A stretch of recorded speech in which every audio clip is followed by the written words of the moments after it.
aquele olhão, Uhum. olhão do meu avô, olhão da minha avó, né? Então, a minha infância foi muito assim, é, a minha infância foi muito assim, muito no sentido de, poxa, é, quem é, quem é a minha avó? Eu não sabia quem ela era. Eu tinha muito Uhum. medo dela. Eu achava que ela ia me bater, ia brigar comigo, né? Então, eu tinha muito medo. Eu disse assim, meu Deus do céu, se eu não obedecer, tinha a tal da vara do marmelo, né? As pessoas tinham muito medo de apanhar, né? Da minha avó, do meu avô. A educação toda era uma educação muito Bem centrada, diferente, né? né? E uma educação do medo, né? Uma Uhum. educação que a criança ficava paralisada do medo. E assim, me lembro também que tinha um negócio assim, tipo, contava histórias de horror. Uhum. Eram histórias terríveis, menina. Era uma história assim do A Mula Sem Cabeça, o Boitatá, sei lá, né? Histórias horríveis. E aí a criança então vivia assim, aquela criança assustada, aquela criança com medo, uma criança muito com medo mesmo, né? Medo de, pô, o que que vai acontecer comigo, né? Uhum. Se eu não obedecer, o chinelo vai dançar, né? Então, essas coisas aconteceram muito, sabe? Na minha formação, na minha infância, uma criação com medo, medo do avô, medo do tio, medo do chinelo, medos reais, né? Quer dizer, você só Uhum. tem medo real quando você apanha mesmo, né? Aí é real, é concreto. E medo fantasioso, né? Medo da área da imaginação, medo imaginário, medo de que o fantasma aparecesse, o boitatá, né? As coisas todas que contam para as crianças, né? Sim. Agora eu vejo assim, estamos no contexto da pandemia, né? E os adultos vivem com medo, né? O pessoal que era da minha geração, assim, né, da década de 60 e tal, também tem medo. Medo do computador, medo de não funcionar a internet, medo de não saber como operar com a realidade, né? Aí Uhum. a gente tem os millennium, né? Uma geração aí que já nasceu na era digital, né? Que eu acho que é teu caso ainda, mas não são os mileniares, né? Que já é uma outra geração muito mais conectada, né? Crianças de 1 ano, 2 anos aí com celular, com tablet na mão, né? E há Uhum. uma grande preocupação dos pais, né? Ao mesmo tempo que parece que ele enfia a criança naquela caixa onde tem computador e vírus, né? E fica lá jogando o dia inteiro, parece que não tem limite, né? Pode Uhum. ficar 8 horas, 18 horas. Veja, o Brasil hoje é o maior país do mundo em termos de pandemia e é um dos maiores países do mundo em termos de celular. Aham. Cada brasileiro já teve, em média, pelo menos de 2 a 3 celulares. Cada brasileiro, independente da classe social, né? Então, veja só, é a maior população de celulares do mundo, né? É muito celular, uma população. Então, é a mesma coisa assim, a gente sente como se a gente tivesse uma Ferrari na mão. A tecnologia é isso, né? Como se você tivesse uma Ferrari na mão, que pode permitir que você faça muita coisa, mas você só sabe andar de bicicleta, né? Então, você usa o celular só para, como se fosse um telefone. Mas você sabe que o celular dá para pagar conta, tirar fotografia, filmar, escutar música, jogar, né? É um Uhum. microcomputador, na verdade, mas na tua Sim. cabeça, no celular, é um telefone. Você não consegue mudar, né? Então, a fazer a inclusão digital das pessoas também é uma função que eu acho que é fundamental agora na pandemia, né? Principalmente das pessoas que estão sofrendo nessa casa, lar, habitado por uma crise intergeracional. Sim. Porque agora na casa não é mais só o pai e a mãe, é o pai, a mãe e uma geração que está lá embaixo e a outra que está lá em cima, né? Então, já falei demais. Vou desligar minha câmera e deixo com você aí para dar o seu recado. Carol, bem-vinda à nossa sala tecnológica. Obrigada, professora. Obrigada mesmo. E obrigada a todos que estão nos assistindo. Eu vou desligar achei. a câmera, mas eu estou aqui, hein? Se você quiser deixar ligado, pode deixar, não tem problema. Quero ver você. Quero ver você na minha. Tá bom, então. Eu achei muito bacana o que você começou dizendo, né, professora, relembrando aí a infância de outros tempos, porque eu acho que não tem como a gente falar dessa pandemia e de relações familiares nessa pandemia sem lembrar o contexto que a gente está inserido, né? Então, eu queria agradecer, né, primeiramente, o convite, né, esse compartilhar saberes, experiências. Eu acho que isso não tem nada mais valioso nessa situação, né, que a gente está vivendo. Mas para a gente falar de relações familiares, é importante que a gente analise o contexto. Uma das coisas que me passou pela cabeça quando, né, o convite foi me feito puxa, como falar de relações familiares num contexto que é tão amplo? Acho que o tema traz um universo que é gigantesco, né? E eu gostaria de esclarecer que eu não tenho nem a pretensão aí de abordar tudo sobre esse tema, porque, obviamente, isso não está ao meu alcance. Mas eu vou falar sobre uma parcela da qual eu vivencio, né, através dos atendimentos na clínica, através da minha experiência como docente. Acho que essas questões me propiciam aí analisar a situação de um modo mais amplo, talvez, ou mais a realidade como ela está sendo para cada família, né? A gente vive num país que é muito plural. E a nossa sociedade, ela é voltada para o consumo. Bom, para consumir, você precisa ter dinheiro, né? Para ter dinheiro, você precisa trabalhar. Se vocês me permitem, eu vou contar uma história, né, para vocês. Então, eu dou aula para jovens adolescentes, né, que estão entrando aí no mercado de trabalho. Se você pergunta para esse jovem, a faixa etária que eu dou aula é de 14 a 24 anos. Se você pergunta para esse jovem o porquê que ele está ali, por que ele está querendo trabalhar, ele fala, a maioria deles, né, responde: bom, professora, eu tenho que ser alguém na vida. Uma frase que provavelmente ele ouviu de muitas pessoas diferentes a vida inteira, praticamente, dele até o momento. E aí eu questiono mais. O que é ser alguém na vida? E você pode escutar muito facilmente de quase todos os jovens, não importa a classe social, ser alguém na vida é ter sucesso. E eu questiono novamente. Tá bom, então o que é ter sucesso para você? Ai, professora, ter sucesso para mim é ter dinheiro. Então, a gente vive numa sociedade onde ter dinheiro está atrelado ao sucesso. Ai, professora, eu quero ter uma boa carreira. Bom, uma boa carreira por quê? Porque eu preciso ser rico, eu quero ser rico. Né? Então, grande parte dos jovens hoje em dia tem essa resposta, né? Bom, a gente...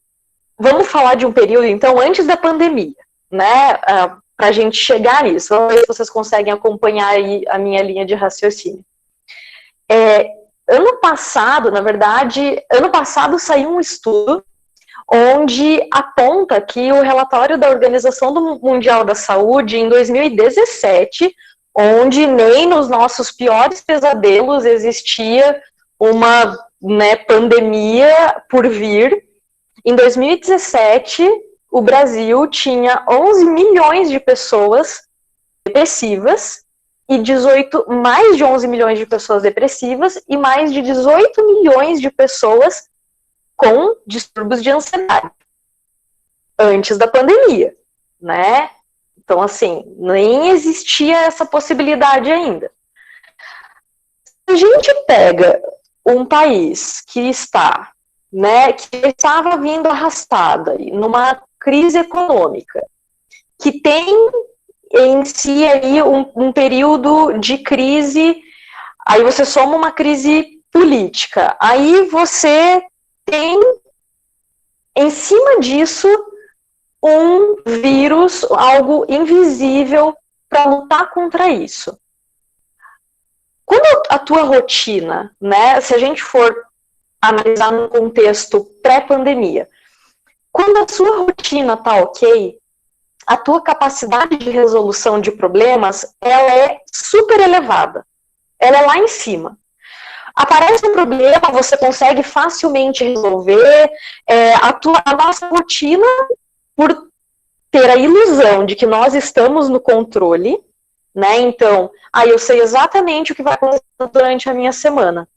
A gente tem, então, como se fosse uma ilusão de que nós temos tudo sob controle, e isso facilita, permite que nós, enquanto seres humanos, consigamos ali lidar com as coisas que aparecem no nosso dia a dia mais facilmente.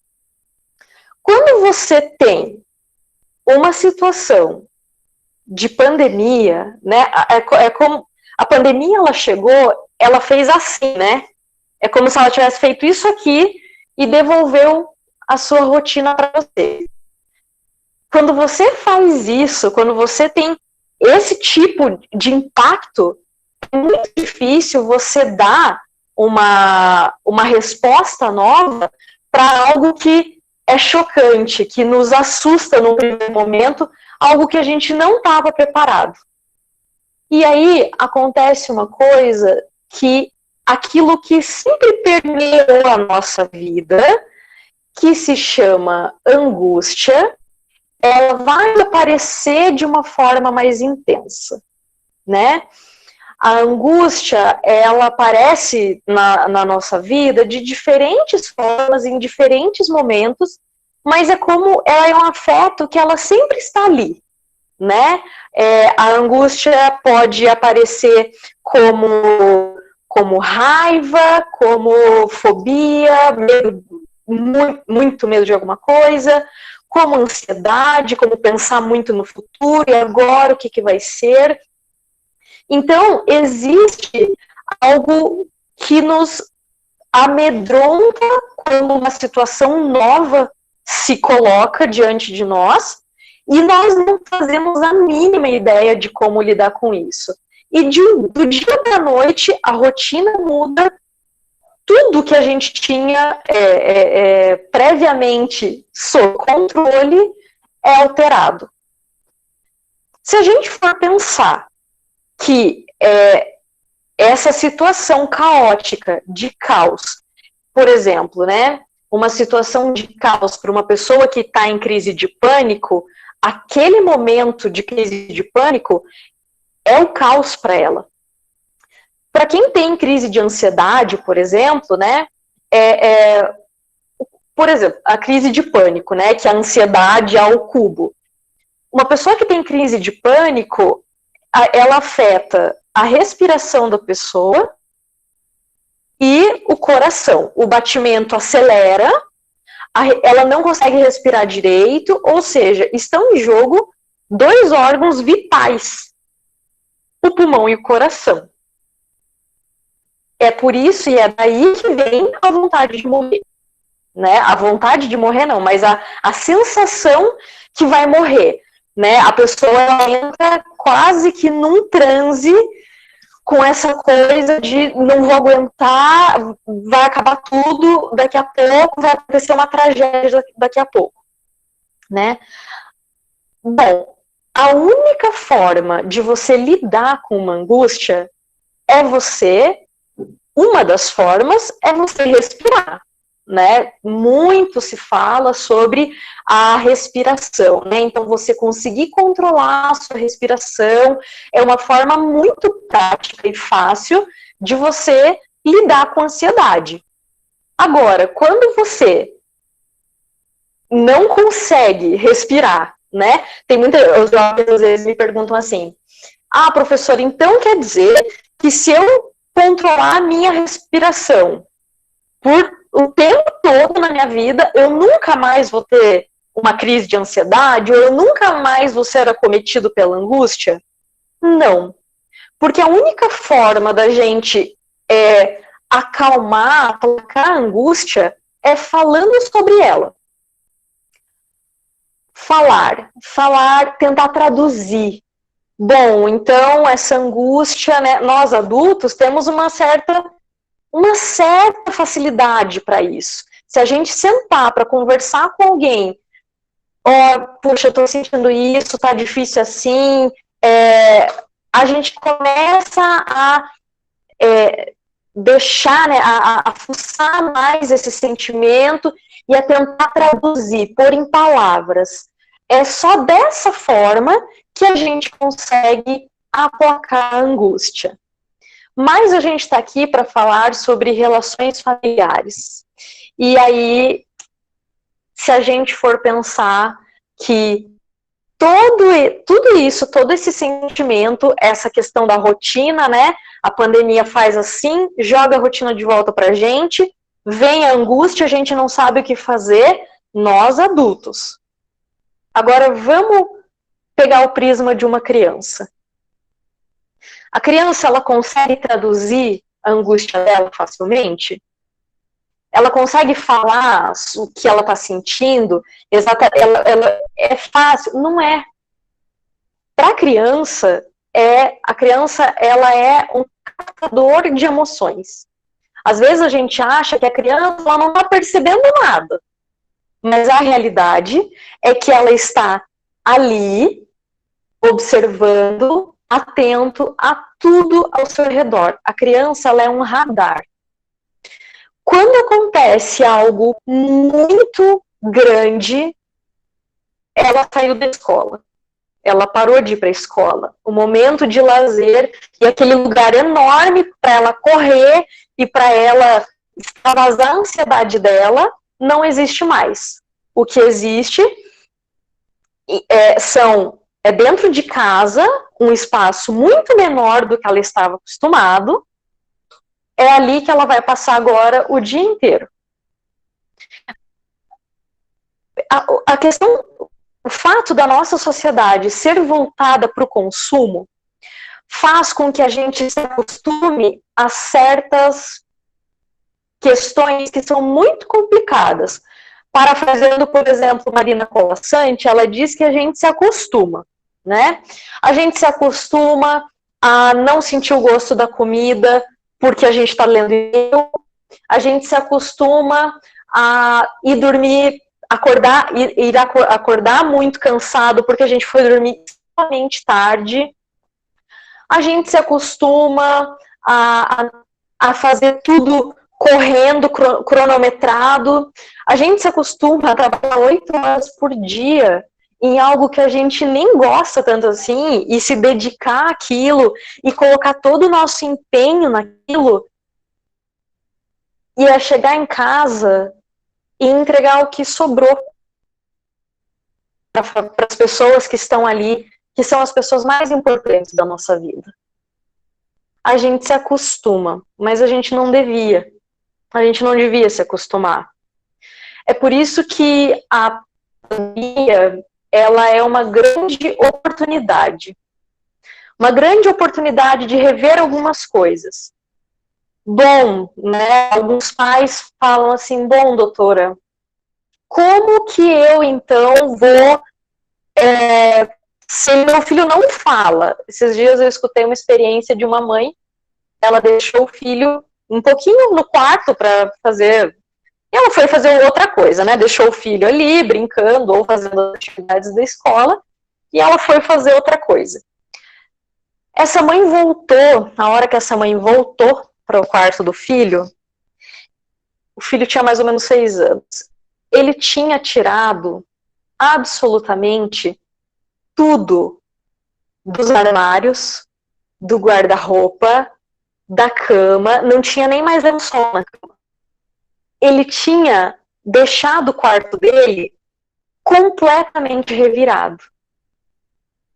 É exatamente assim que a criança vai falar sobre o que ela está sentindo. Aquela criança, ela deixou explicitado, ela deixou visível como ela estava vendo a pandemia. Como que estava a rotina dela no meio, como que era o caos para ela. Se essa mãe, se esse pai que chega e vê isso, ele só reage, ou seja, qual que é a reação, né? Vamos falar aí agora de um contexto de pandemia. Você está o tempo todo, 24 horas, trancado em casa com aquelas pessoas, tentando dar um jeito de trabalhar minimamente, manter a ordem da tua casa, porque você ainda precisa trabalhar, porque você ainda precisa se sustentar, porque uma das piores coisas que poderia acontecer seria você perder o emprego. Se a pessoa só reage ao que esse filho está fazendo, ela provavelmente vai reagir com um humor que a gente sabe que é um humor que provavelmente vai ser um humor explosivo, né? Então é preciso muita paciência da parte dos pais para entender que as crianças, os adolescentes, né? Se para nós está difícil entender todo esse contexto, para uma criança, muito mais. Para um adolescente, muito mais. O adolescente, ele tem planos, né? Muitos dos adolescentes que eu dou aula, putz, professora, eu estava planejando fazer minha carteira esse ano, minha carteira de motorista. Pô, professor, e agora? Não vou conseguir fazer o vestibular. Você mexe nos sonhos dessas pessoas, né?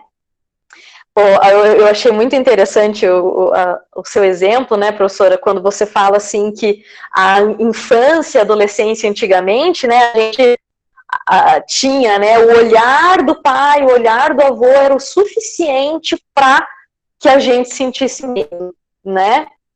O adolescente de hoje em dia, os pais, eles costumam não entender muito o processo de que um adolescente, ele está numa fase que você não é mais o herói dele, né? Você não é mais o herói desse adolescente. Você é um que tem falhas, né? Você é um herói agora que não tem exatamente aquele perfil idealizado.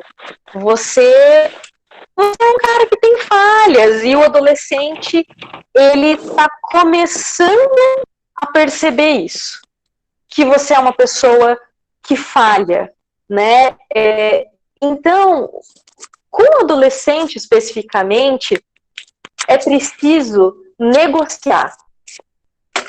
A criança, ela tem um pouquinho mais de facilidade de obedecer numa rotina normal, né? Então, tendo ali um ambiente controlado, uma rotina ok, possibilidade de resolução de problemas tá ok, né? Você... Opa. Acho que... Tá. Quem está com o microfone aberto? Está com o microfone? É o Luciano. Espera aí que eu vou desligar o microfone do Luciano. Tá. Então, o adolescente, né, ele é uma pessoa que ele já vê as falhas dos pais. né? Então é preciso negociar. Com esse adolescente, a gente precisa negociar. A criança, ela tem um pouquinho mais de facilidade em obedecer, né? Para ela é um pouquinho mais simples, desde que num ambiente considerado normal, numa rotina normal. Numa rotina onde ela tem ali um caos, é muito mais difícil. A criança, ela também se angustia, ela também sente ansiedade, ela também quer chorar muitas vezes, porque ela não sabe a mínima ideia do que está acontecendo. Então, é o oposto do que era antigamente. Antigamente, a gente tinha paz, que é só olhar que a criança obedece. Hoje, é preciso conversar, é preciso dar voz para a criança. É preciso que você tente entender minimamente o que ela está passando, a forma como ela está lidando com a situação. Você pode, inclusive, pedir para a criança que ela ajude você, né? Então vamos estar mais em contato com o avô, com a avó, vamos fazer isso de uma forma diferente. O contexto em si pede respostas novas. O contexto de pandemia é algo que não é esperado por ninguém e ele é um contexto que pede respostas novas. Então, às vezes, os pais, eles têm aquela ilusão de que agora eu preciso ter um ambiente controlado aqui na minha casa. Eu preciso colocar a minha vida aqui nesse home office. É impossível. Ninguém, é humanamente impossível você colocar a sua vida dentro, rodando da forma que rodava dentro de casa. Né? Então, é preciso que, se você chegar, tem muitos pais que falam assim, poxa, meu filho não colabora, fulaninho não colabora, é uma dificuldade, eu tenho que pedir tudo, arrumar isso, arrumar aquilo, ou seja, os filhos não colaboram para a necessidade daquele pai, que é a necessidade de ter um ambiente controlado. A realidade é que eles não vão conseguir colaborar se a única coisa que você, enquanto pai, enquanto mãe, consegue fazer é ou fica em ordem ou você está de castigo. Perfeito. Não existe essa possibilidade, né? Eu costumo explicar para os pais que vêm até mim que existe entre a ordem que é dada e entre o receptor, a ordem dada e o receptor, existe algo no meio. E esse algo é o vínculo. O vínculo, ele precisa ser cuidado.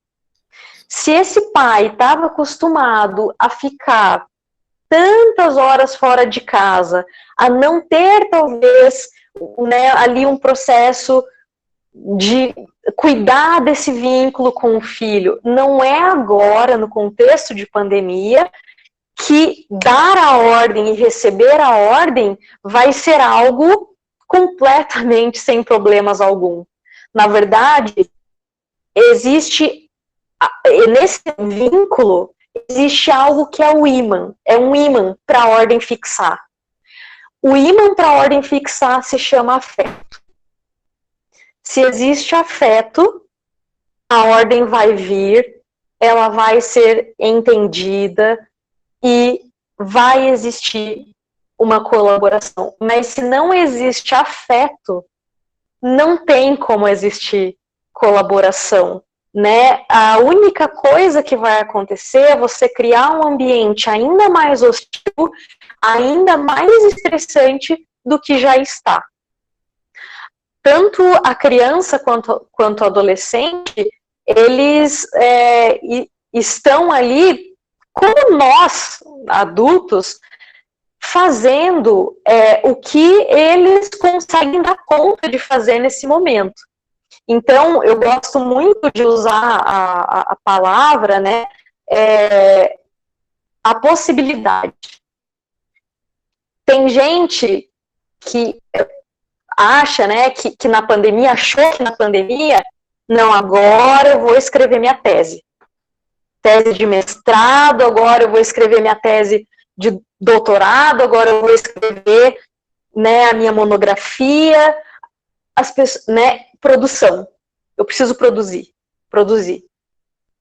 Quem não produz na nossa sociedade é visto como incompetente, né? Só que essa ânsia, eu preciso produzir, eu tenho que produzir. Isso nos leva a algo que é uma estatística de antes da pandemia, mais de 18 milhões de pessoas ansiosas, mais de 11 milhões de pessoas com depressão.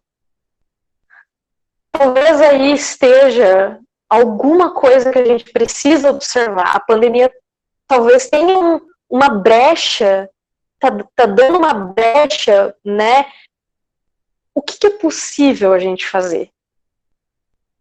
Não adianta a gente entrar, né, em algo ideal, né? Eu vou aqui fazer 300 mil coisas, eu vou conseguir. O que você pode fazer? O que está dentro da sua possibilidade de fazer? Né? Então, os pais, as mães, os responsáveis, eles precisam, né, entender que não só nós precisamos atuar com as possibilidades, mas a criança e o adolescente também, né? Eu ouvi um outro caso, né, de pais que a período pré-vestibular, né, da adolescente, e a adolescente, ela disse que na pandemia iria estudar 15 horas por dia. E os pais apoiaram. Fica livre, fica livre. Né? Que perfeito, né? Os pais apoiaram, só que a adolescente começou a não dar conta disso, e aí foram conversar com ela e falaram assim, não, então 12 horas. O que você acha 12? 12 é possível, né? Você veja né, aonde que, sabe, que a nossa cabeça, isso é muito louco, aonde que a gente como sociedade, para onde que a gente está caminhando, né? Sabe, o que é esse turbilhão, né, que está acontecendo? Se você tem uma relação enfraquecida dentro de casa, com o seu cônjuge, com as pessoas que convivem ali dentro da sua casa, é na hora de parar e pensar. Se você tem uma relação enfraquecida, se a criança que você dá uma ordem, ela não está ouvindo, se o adolescente não está obedecendo a sua ordem, está na hora de você parar e pensar. Está na hora de você respirar um pouquinho e tentar ver qual é a sua responsabilidade, né? Sem cobrança, né? Tira essa autocobrança. É um convite só a você pensar sobre isso, né? Se você para existir, se você quer, né? Para existir funcionalidade, não fique em casa, né? Para ser funcional esse período, a gente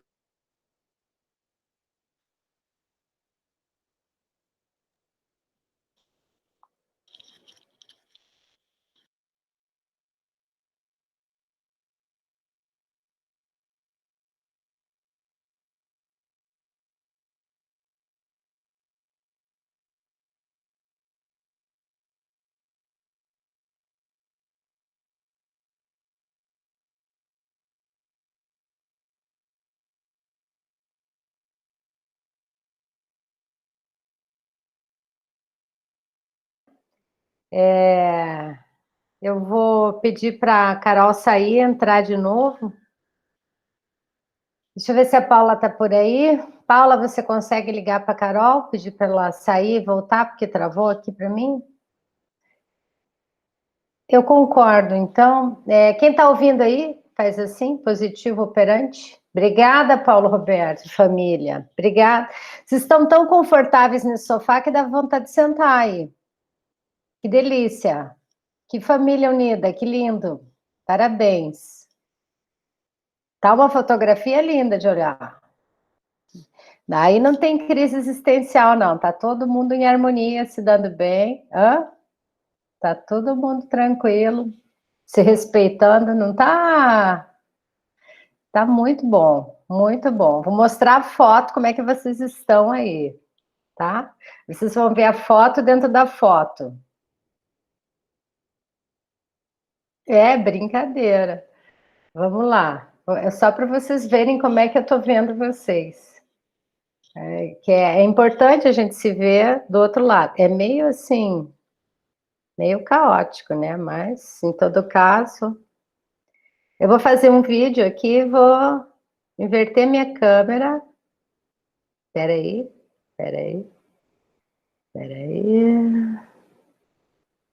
Atenção, família. Deixa eu posem para a foto agora. Atenção. Tá, vocês estão super bem. Opa. Olha lá. Yes. Olha aí, ó. Vou mostrar agora como é que eu estou vendo vocês.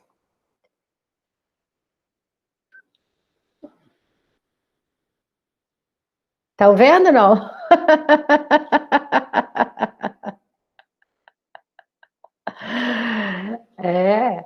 Esse é o mundo virtual, não é? É uma loucura. Se não tiver paciência, a gente não sobrevive. E se não aprender com os erros, também a gente não sobrevive, né? Então, a gente tem que aprender com os erros. Eu acho que a maior lição que eu estou aprendendo na pandemia é ser tolerante com o próximo, ser paciente e principalmente aprender com os erros, né? Porque se a gente não aprender com os erros, se a gente não der esse tempo, né, que o cosmos está dando para a gente aí, a gente não consegue sobreviver, né? Então tem sempre uma ideia, né, de campo tenso e campo relaxado de conduta, né? Dizem que o piloto de Fórmula 1, que ele está dirigindo, né, se ele estiver tenso, ele não consegue fazer a curva. Qualquer erro é um acidente. Então, campo relaxado de conduta, o que que é? É a gente buscar... Olha lá, a Maristela. Oi, Maristela. Olha lá, nossa palestrante já voltou. Oi! Eu tô Caiu aqui. Opa, mas não Desculpa. machucou, né? Cai, mas não machuca. É assim mesmo, é errando que se aprende. Desculpem. Eu estava falando para eles sobre curtir-levinho, o campo tenso e relaxado de conduta, né? Se a gente fica com muito tenso, aí não vai dar certo. Aí, né? Então tem que ter um campo relaxado de conduta. No caso, foi o meu celular que ficou tenso aqui. Ele travou tudo. Acho que a internet aqui. Mas mesmo com a internet, mesmo com uma conexão fraca, né? A gente consegue fazer aquilo que eu digo que é olhar no olho. Fazer o vínculo com a pessoa, né? Fazer um esforço para manter o vínculo, né? Eu acho que a tua fala vem bem nessa linha, né? Como é que era a qualidade do vínculo antes da pandemia? E como é que essa qualidade do vínculo agora está fazendo falta, né? Exato, né? A gente tem uma... Vou fechar aqui, mas eu tô aqui, tá? Tá bom, professora, obrigada. Aí não vai machucar. Tá bom, obrigada. Então, é justamente isso, né?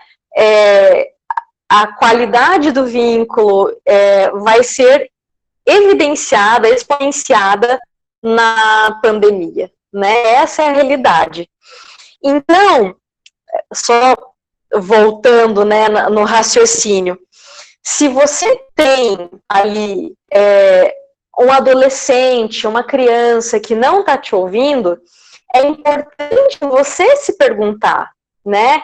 O que está acontecendo? Qual que é né, talvez a minha responsabilidade? Quando a gente tenta se responsabilizar por algo, a gente eleva o nosso potencial de resolução de problema eleva, né? A gente consegue ficar com o potencial de resolução mais elevado, sem tentar achar culpados, né? A gente costuma muito, né, trabalhar com causa e efeito, né? Então, se algo deu errado, isso aqui deu errado, quem fez isso aqui deu errado, como se fosse assim as coisas, né? Como se todos nós não estivéssemos imersos na mesma situação, vivendo a mesma coisa. Então, uma coisa que é de extrema importância quando um adolescente ou uma criança não está te ouvindo, é você sentar com ele, chamar ele para conversar e ouvir.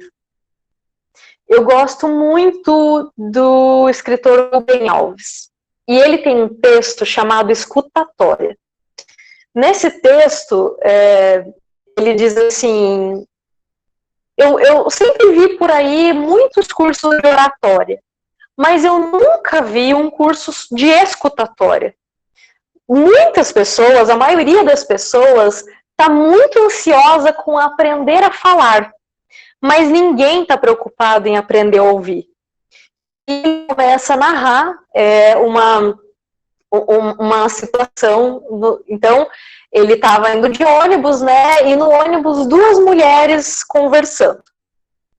E uma falava para a outra dos seus sofrimentos. Falavam de sofrimentos. Ela contava, então, do marido hospitalizado, das injeções na veia, a enfermeira sempre errava, das fraldas para trocar, um relato comovente de dor, esperando, né, ansiando uma palavra de consolo, um alento da alma da outra que supostamente ouvia. Mas quase que antes até mesmo de terminar o seu relato, a outra, né, vira para ela e fala assim, mas isso não é nada. E começa aí, então, um relato muito mais comovente, digno de uma ópera, de tão pior o relato de dor dela. E ele diz, no final do texto, que no fundo, né, nós somos iguais às duas mulheres do ônibus. A gente sempre está esperando uma pausa no discurso do outro para complementar o que ele diz com o que a gente tem a dizer. No fundo, nós sempre somos os mais bonitos. O que a gente tem a dizer é sempre mais importante, né? Então, são demonstrações sutis da nossa arrogância, da nossa vaidade.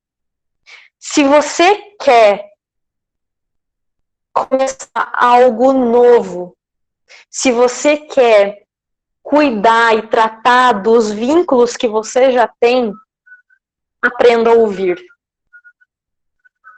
Esse é uma das coisas que pode ajudar muito nesse contexto de pandemia.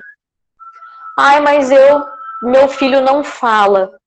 Então chegou na hora da gente tentar, talvez, analisar, dar um passo atrás dessa situação e analisar o que será que ele está querendo dizer com isso. Talvez, se os pais usarem toda a energia que eles têm, de tentar deixar em ordem essa casa e usar essa energia para, por exemplo, ver como é que está sendo ali as aulas online do filho, né? O quanto ele está conseguindo dar conta das tarefas. Esses dias, num post do Facebook, eu vi uma situação que me deixou muito triste, que era uma mãe filmando um ataque de estresse do filho, né? O ataque de estresse dele fala por si só, né? E o que ele espera ali, com com aquela explosão de sentimento, não é que alguém filme, mas é que alguém acolha, que alguém entenda nesse turbilhão de emoções. A gente hoje tem professores exaustos, que não estão conseguindo dar conta do que tem que fazer, filhos entediadíssimos, filhos super entediados e pais que estão ficando malucos com a quantidade de tarefas. Então, que tal utilizar essa energia para tentar deixar a casa em ordem para negociar com a coordenadora do colégio, né? Para negociar, talvez, ali uma outra forma de funcionamento. A educação, ela não é descolada da vida, né? Eu costumo levar isso para a sala de aula e é uma grande realidade. A educação, ela não é descolada da vida. Se o seu filho entender nesse ano que não é um ano perdido, esse ano não é um ano perdido, esse é um ano que é diferente. Se o seu filho entender que para viver em sociedade a gente precisa dar apoio, que a minha atitude afeta do outro, que a do outro vai... Se o seu filho entender que a solidariedade pode transpor barreiras invisíveis muitas vezes, se ele entender isso, se ele aprender essa lição, tá mais do que bom. Geografia, matemática, inglês, português, ele vai aprender, né? A pandemia vai passar, as coisas vão se tornar, vão voltar, né? Voltar a esse novo normal, né? Que muito já se é falado, mas as coisas vão voltar a acontecer, vai reabrir o comércio, a gente vai voltar numa outra situação, e não tem problema se o seu filho demorar um pouquinho para aprender essas coisas, né? Alguns dos jovens que chegam, né, lá para entrar no mercado de trabalho são jovens que muitas vezes, né, não todos, os de classe média, né, classe média alta, é aquele cara que ele, com 10 anos de idade, ele fazia aula de natação, aí ele ia para aula de inglês, aí ele ia para o futebol, aí ele ia para aula de música, e né, por quê? Porque tem que produzir. Tem que produzir.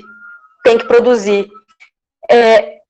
Se a gente pegar a etimologia da palavra negócio, negócio é a negação do ócio, né? Então, assim, que difícil, né? Que difícil ficar, né? O que essa pandemia está fazendo, né? Que difícil que é para nós, seres humanos, né?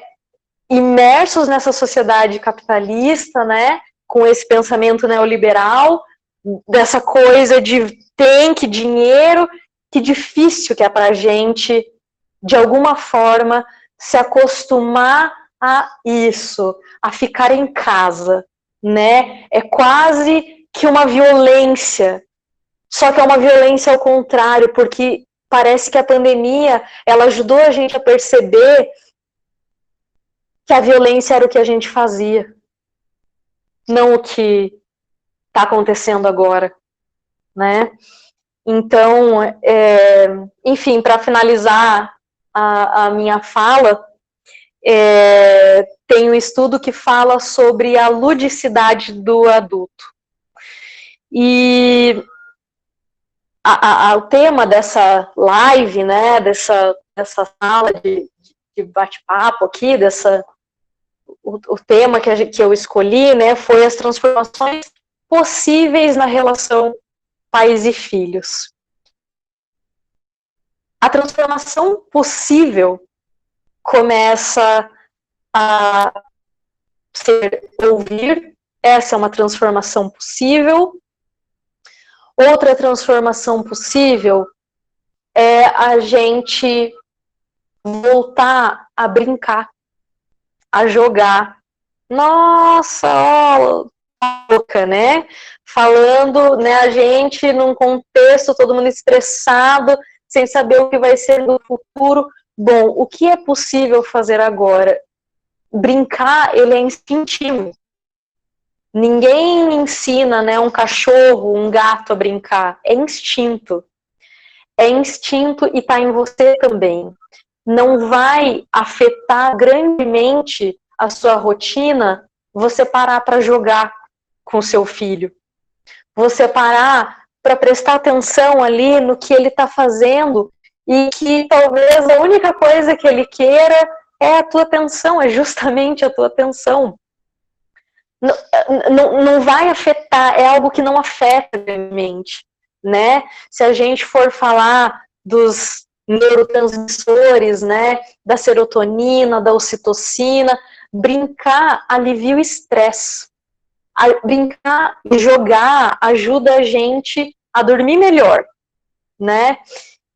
E queria se dizer, então, que brincar, jogar, ajuda a gente a produzir mais, se esse realmente é o objetivo principal, né?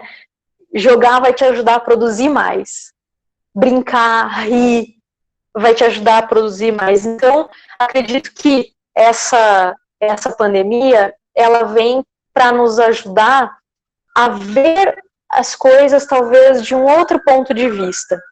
E para terminar minha fala, eu separei aqui um trechinho de outro texto do Rubem Alves, eu sou muito fã dele, e eu vou ler um pequeno trecho para vocês do texto A Complicada Arte de Ver. Ele diz assim: a diferença se encontra no lugar onde os olhos são guardados. Se os olhos estão na caixa de ferramentas, eles são apenas ferramentas que usamos por sua função prática. Com eles, vemos objetos, sinais luminosos, nomes de ruas e ajustamos a nossa ação. O ver se subordina ao fazer. Isso é necessário, mas é muito pobre. Os olhos não gozam. Mas quando os olhos estão na caixa de brinquedos, eles se transformam em órgãos de prazer. Brincam com o que vem. Olham pelo prazer de olhar. Querem fazer amor com o mundo. Os olhos que moram na caixa de ferramentas são os olhos dos adultos. Os olhos que moram na caixa dos brinquedos, das crianças. Para ter olhos brincalhões, é preciso ter as crianças por nossas mestras. Então, uma outra transformação que é possível nessa pandemia, a minha hipótese é que a gente utilize mais os olhos da caixa de brinquedo. E é isso. Obrigada a todos pela... Tô bem, Carol. Vou pedir para todo mundo que está assistindo, né, uma salva de palma para não incomodar o ouvido. As pessoas fazem salva de palma assim, né? Agradeço a presença de vocês aí, agradeço, Carol, também. Como de praxe, vou pedir para quem quiser fazer alguma pergunta, fique à vontade, né? Pode fazer aí abrir seu microfone, fazer uma pergunta, né? Uma dúvida, né? Vamos aproveitar, então, né? Eu concordo que realmente a gente está vivendo um mundo pandêmico, né? E a minha orientação, eu vou abrir a câmera para vocês me verem, vocês estão me vendo, não? Vamos abrir todo mundo a câmera, daí a gente se anima, né? Ver o rosto humano, a gente se anima. Senão a gente fica, parece que estamos falando com a parede, né? Esquisito. Esquisito, vamos ver. Luciano, Rony, cadê o Rony? Rony. Leslie. Lili. Iramir, cadê você? Idalina? Julie, vamos abrir lá para a gente se ver. Bom, então, o que eu tenho a dizer assim, Na pandemia, estudar não é fácil. Nunca foi. Na pandemia, mais complicada. E Dalina, bem-vinda, querida. Na pandemia é mais complicado, gente. Tudo é mais complicado, né? Eu acho muito legal que vocês estejam aqui. Eu acho que é um espaço de aprendizagem. O projeto Tutor, Tecnologia, Trabalho e Orientação é um espaço de aprendizagem, tá? Esse canal é o canal do Google Meet, é um canal da universidade, é um canal que não é para pornografia, para besteira, para nada. É um canal que a gente está usando para informar as pessoas, né? Sobre como viver na pandemia e como se relacionar na pandemia, né? Não é fácil, né? Eu tenho uma mãe de 84 anos e eu estava fazendo a inclusão digital dela, eu pegava o celular aqui, o telefone, parecia um polvo, né? Toda cheia de fio e tal. E onde é que eu aperto e tal? E eu digo, tente outra vez. Ela tentava. Tente. Na 10ª vez, o que aconteceu? Ela viu minha cara lá do outro lado. Ela ficou feliz. Uhum. Então, o riso, gente, produz endorfina, o jogo, o brinquedo, produz endorfina. A gente vive numa sociedade extremamente produtivista, capitalista, uma sociedade extremamente racional. Não sabemos lidar com o nosso coração, não sabemos lidar com a nossa emoção, né? Não sabemos lidar com as pessoas de 50 com as de 60, de 60 com as de 70, de 70 com as de 80, de 80 com as de 90. Não sabemos lidar com criança, né? Não sabemos nem lidar com cachorro. Daqui a pouco você está chutando o infeliz, sai daqui, pá, né? Então, veja, a gente não sabe lidar com nossos vínculos. Mas quando a gente cria um vínculo, a gente é responsável, né? A gente protege. Então, do fundo do meu coração, eu agradeço. Não sei se alguém tem alguma pergunta. Luciano disse obrigado. Legal. Posso fazer um comentário, Carol? Pode. Professora? À vontade. Então, fiquei feliz de ouvi-las e, ao mesmo tempo, é uma realidade que eu não vivo tão diretamente, porque minha filha já é casada, nós só moramos adultos. Mas, de qualquer forma, me parece importante ver que a pandemia nos fez nos recolher à nossa casa. Isso. E a nossa casa, Olá. nós estamos falando ainda do ambiente externo. Isso. E eu ainda tenho um passo a mais, que é me recolher Dentro da interiormente nossa casa, isso. ao meu coração. Então, assim como a Carol propõe que eu aprenda a ouvir a minha esposa, ouvir a minha irmã, ouvir, enfim, meus filhos, no caso, né? Eu preciso também ouvir o meu coração. E ouvir meu coração no que é mais essencial, no que é mais legítimo, e também aprender a me colocar para o outro, buscando não causar sofrimento a ele, mas, ao contrário, olhar para o sofrimento dele com compaixão, aprender a procurar alguma maneira de trazer alegria para o outro. Acho que são aspectos que, na nossa conduta egoísta, a gente acaba só olhando o seu próprio umbigo e não vê isso aí. Obrigada pelo depoimento. É fundamental. Você reforça a nossa iniciativa de doar um pouquinho do nosso tempo, do nosso conhecimento para estar aqui nesse meeting com vocês. Um grande abraço.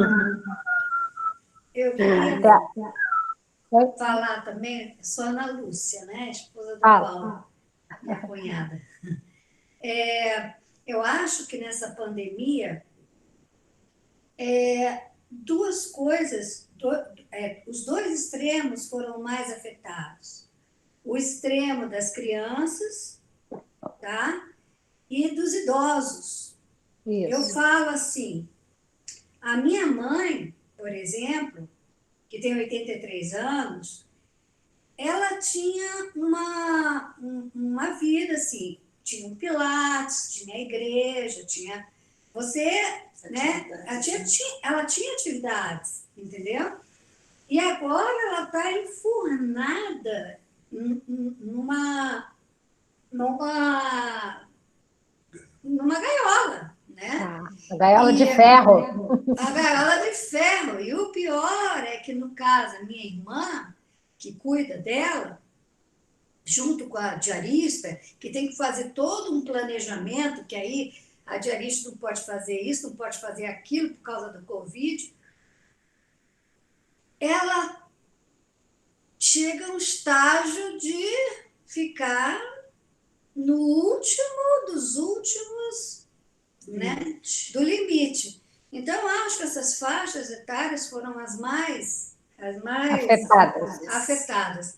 E eu mesmo, que estou saindo, eu estou no auxílio-doença por uma série de motivos políticos, e que eu estava com síndrome pós-estresse, por perseguição política, um monte de coisa.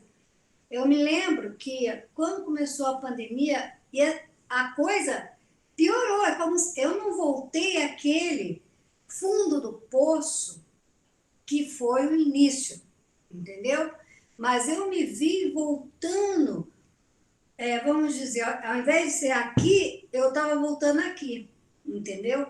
Aí, por quê? Porque eu comecei minha mãe, minha coisa, vai tudo morrer, vai não sei o quê.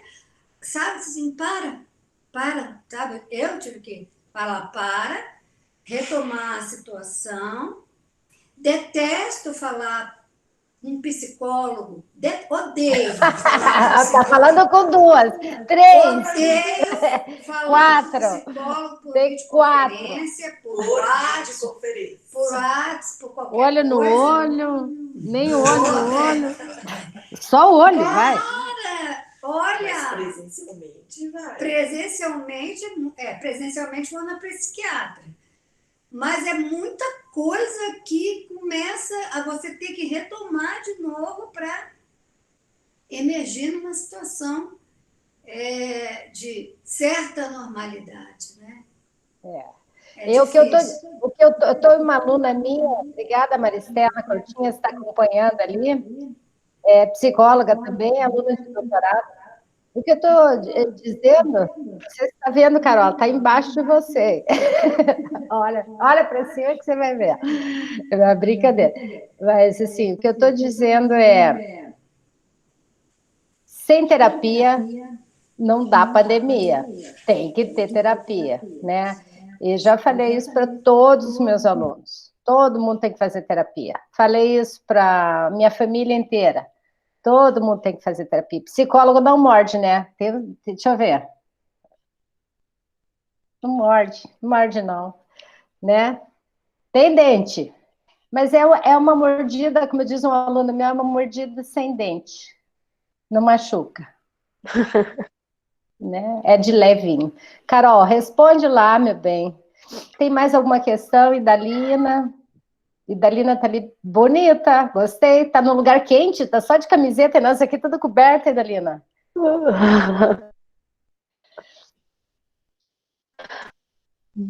Carol, bom, você. Na verdade, então, eu gostaria só de agradecer realmente, né, a oportunidade, o lugar de fala, o poder compartilhar com vocês, agradecer a quem, né, entrou, pedir desculpas pelo meu nervosismo, né, a primeira vez que eu falo ao vivo, assim, para todo mundo, cara a cara, então a gente, enfim, né, fica um pouquinho ansioso, né, mas, enfim, agradeço, espero que a mensagem tenha chegado aí a todo mundo da melhor forma.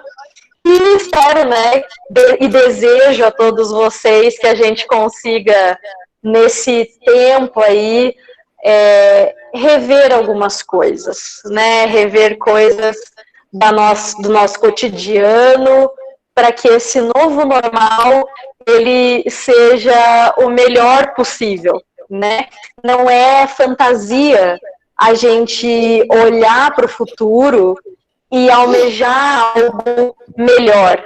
Não é fantasia, né? É produtivo. A gente precisa olhar para o futuro e sonhar com coisas, né? Daqui a pouco a pandemia vai passar e a gente vai voltar, e por mais que existam injustiças na vida, né, a Aninha ali dando o exemplo dela, comentando, né, sobre o TEP, né, o transtorno de estresse pós-traumático, eu acho que por mais que existam motivos para a gente, para nos deprimir, para a angústia nos parar, existem motivos que nós temos ao nosso lado e motivos dentro da nossa casa para a gente continuar sonhando, que são os vínculos que a gente faz.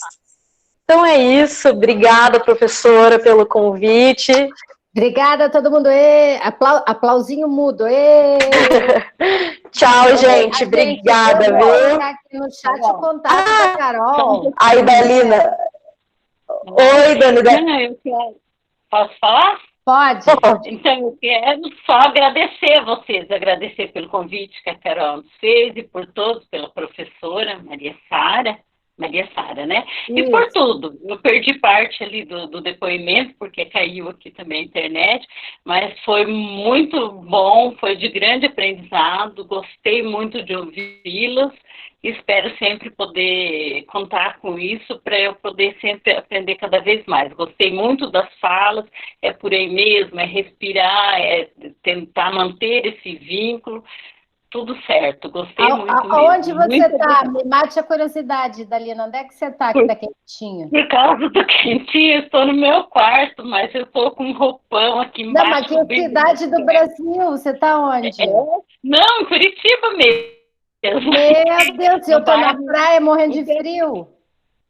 É que eu estava tentando o nosso novo normal, eu estava fazendo ginástica quando começou. Muito bem. Eu estava com uma blusinha que acabei tirando, mas eu estava aquecida. Estava fazendo ginástica, tentando sobreviver a tudo isso. Muito bem, você vai sobreviver. Com a graça de Deus. E muito obrigada a vocês, gratidão mesmo. Gratidão, e Dalina, fique ligada no canal nosso lá do tutor lá. Sempre que tiver alguma coisa, é esse mesmo link, tá? Não é outro link. Todas as palestras são nessa salinha aqui. É uma salinha meio desconfortável, as pessoas caem de vez em quando, mas a gente se ajuda. Junto a gente fica em pé de novo. Ótimo. Tá bom? Muito obrigada. Agradeço, Maristela, nossa doutoranda. Força aí. Família linda. Obrigada, gente. Carol, muito obrigada. Fique em contato. Obrigada. Lá. Beleza, então. Obrigada, professora. Tchau, um abraço a todos. Tchau, tchau.